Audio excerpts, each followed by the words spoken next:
பண்ண போகிறேன். பாருங்கள், நானும் இதான் ஃபஸ்ட் டைம் பண்ணுறேன். ஃபஸ்ட்டு சோம்பு போட்டுக்கணும். சோம்பு வந்து இந்த தட்டி வச்சுட்டேன். சோம்பு போட்டு அது கொஞ்சம் தீயாத சோம்பு தீயாத மாதிரி ஆனியன் கட் பண்ணி வச்சுக்கிட்டு ஆனியன் போடணும்.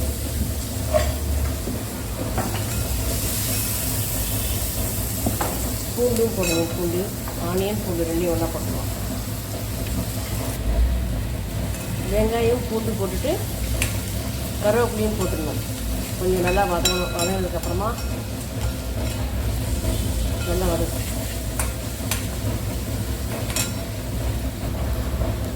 இப்போ முந்திரி போடணும்.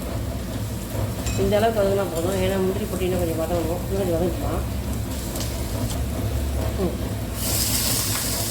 முந்திரி நீங்கள் பச்சை முந்திரி போட்டால் பால் வர நல்லாயிருக்கும். பச்சை முந்திரி என்கிட்ட இல்லாதனால உலர்ந்த முந்திரி எடுத்து ஹாட் வாட்டர் போட்டு போட்டாச்சு.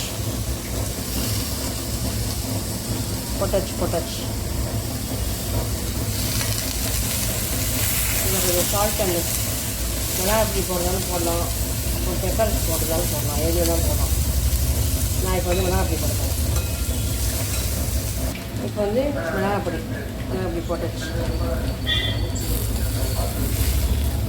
மிளகாப்பொடி போட்டுக்கலாம். கொஞ்சம் உப்பு போட்டுக்கணும்.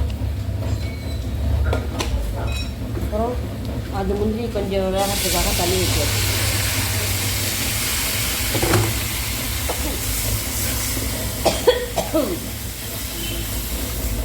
தக்காளி போட்டால் எனக்கு பிடிக்கல, அதனால் போடல. நீங்கள் போட்டுக்கிறேன்.